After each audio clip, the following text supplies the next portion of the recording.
शिवसेनेचे माजी नगरसेवक रामदास कांबळे आपल्या सोबत आहेत. रामदासजी, तुमच्या पत्नी ज्या आहेत ते महायुतीच्या उमेदवार होत्या, परंतु त्यांचा पराभव झालेला आहे आणि इथे भाजपचे उमेदवार निवडून आलेले आहेत. तुम्ही काही आक्षेप नोंदवताय, नेमके काय आक्षेप तुमचे आहेत या सगळ्या निवडणुकीच्या प्रक्रियेमध्ये? नाही, खरी गोष्ट आहे की आपल्या सर्वांना माहिती आहे शिवसेना भाजप आरपीआय महायुती होती. या महायुतीच्या माध्यमातून माझी पत्नी पूजा रामदास कांबळे शिवसेनेच्या पक्षावर चिन्हावर या ठिकाणी निवडणूक लढत होत्या. परंतु काही लोकांमुळे किंवा काही आपल्या तिकडे स्थानिक आमदार आहेत, ह्या आमदारांनी त्या ठिकाणी हट्ट लावून धरला आणि संदर्भामध्ये त्यांनी एबी फॉर्म घेतला, भरला, काय केलं काय माहित नाही. त्यांच्या भाजपच्या वतीने सांगितलं हा खोटा एबी फॉर्म आहे. एबी फॉर्म भरल्यानंतर बोले चिन्ह देऊ नका, त्या ठिकाणी एफआयआर नोंद केली. एका बाजूने ते करत होते, पण दुसऱ्या बाजूने यांची टीम, दुसरी टीम जी इकडे स्थानिक आमदार आहेत किंवा त्याचे पदाधिकारी आहेत भाजपचे, ह्या ठिकाणी मोठ्या प्रमाणात त्याकडे प्रचार चालू होता, रॅली चालू होती, सभा घेतल्या, त्यांना सगळ्या गोष्टीची रसद पुरवली. तर माझं म्हणणं हे होतं की जर त्या महायुती आम्ही दिली होती सीट, आम्हाला आमच्या सिटिंग नगरसेवक होतो आम्ही, दिली होती, तर मग तुम्ही ह्यांना कुठेतरी रोखायला पाहिजे होतं. त्यांना निलंबित करा म्हणून सांगितलं, ते निलंबित नाही केलं. मग कुठेतरी तुमच्या पदाधिकाऱ्यावर तुम्ही थांबवले पाहिजे होते, त्या आमदारांना थांबवलं पाहिजे होतं, कार्यकर्त्यांना थांबवलं पाहिजे होतं. ती कुठं गोष्ट घडली नाहीये. कुठेतरी युती धर्म पाळला नाही असं तुमचा आक्षेप आहे का थेट? काय नेमकं? नक्कीच ह्या गोष्टीचा तुम्हीच विचार करा. जनतेला माहिती आहे, तुम्हाला माहिती आहे, तुम्ही मीडियामधून बघत होतात. जर की एखादा व्यक्ती, जर तिकडला आमदार ओपनली येऊन प्रचार जर माझ्या विरोधकाचा करत असेल, ओपनली येऊन पक्ष बोलतो की भाजपचा आमचा उमेदवार नाहीये, मग आमदार महोदय त्या ठिकाणी काय फिरत होते, तिकडे कार्यकर्ते खाली फिरत होते, पूर्ण रॅली काढत होते, डोर टू डोर कॅम्पेनिंग केली, सभा घेतल्या, सगळ्या गोष्टी रसद पुरवली. मग हे कुठं महायुती म्हणून वाटतं का तुम्हाला? तुम्ही प्रश्न द्या, विचार करा की अशा जर प्रकारे जर होत असेल तर महायुती म्हणून कुठे त्यांनी आपल्याला मदत केली.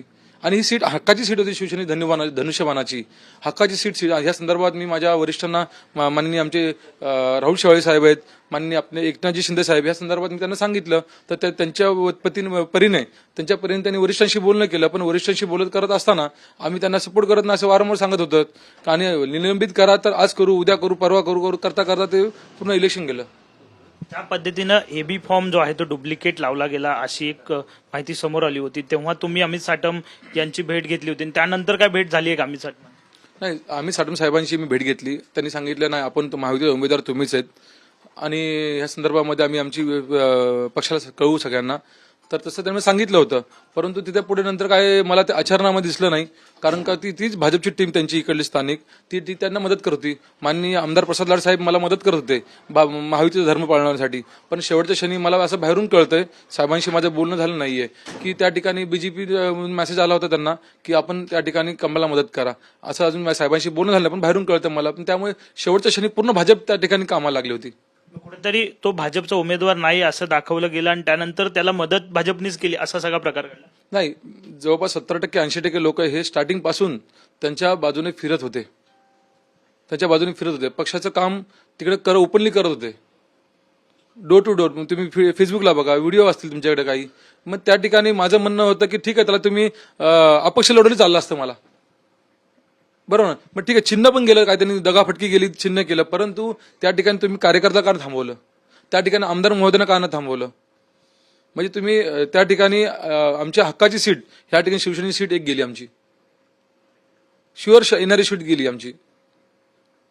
कुठेतरी फसवणूक झाली तुमची सगळी या सगळ्या प्रकरणात. आता मी जेव्हा एवढं सांगतोय ह्याच्यातून तुम्ही सुज्ञ आहात की फसवणुकीचा हा नाही का, तुम्हाला वाटत नाही का फसवणूक? तुम्ही एका साईडला आम्हाला हे करतायत की मदत करू, तुम्हाला माहिती म्हणून तुम्ही आहात, एका साईडला ही टीम. आता मला काय ते मला माहित नाही की नक्की भाजपचा सपोर्ट होता का नाही सपोर्ट होता, पण ही पूर्ण टीम कामाला लागली होती भाजपची. तुम्हाला कितपत पाठिंबा मिळाला भाजपचा मतदारसंघात प्रचार करताना, सभा घेताना, चौक सभा घेताना? नाही, मी जे सत्य ते बोलत असतो. का तर मला माझं खोटं बोलणं माझा धंदा नाहीये. माननीय या ठिकाणचे आमदार प्रसाद लाड साहेब या ठिकाणी मला त्यांनी मदत करत होते आणि चांगली मदत केली. पण शेवटच्या क्षणी त्यांना काय मला आयडिया नाहीये, बाहेरून मेसेज येतोय की वरतून भाजपच्या वतीने वरतून दबाव आला.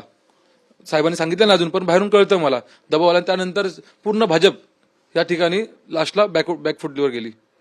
थेट तुमचा आरोप काय आहे नेमका, की युती धर्म पाळला गेला नाही हा थेट आरोप आहे का? हे थेट नक्कीच.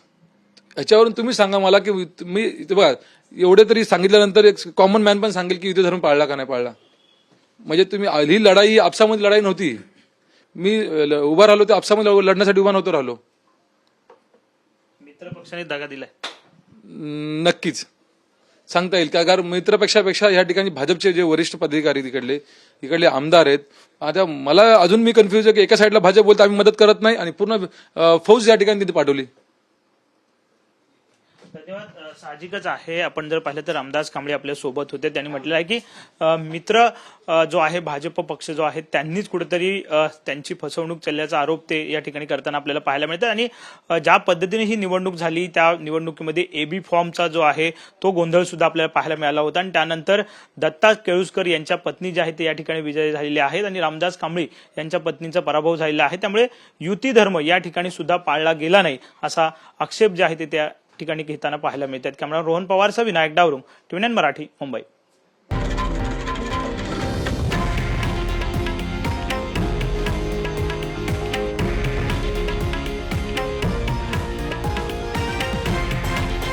हे आहे देशातील नंबर 1 न्यूज नेटवर्क आणि आपण पाहत आहात TV9 मराठी, एकमेव.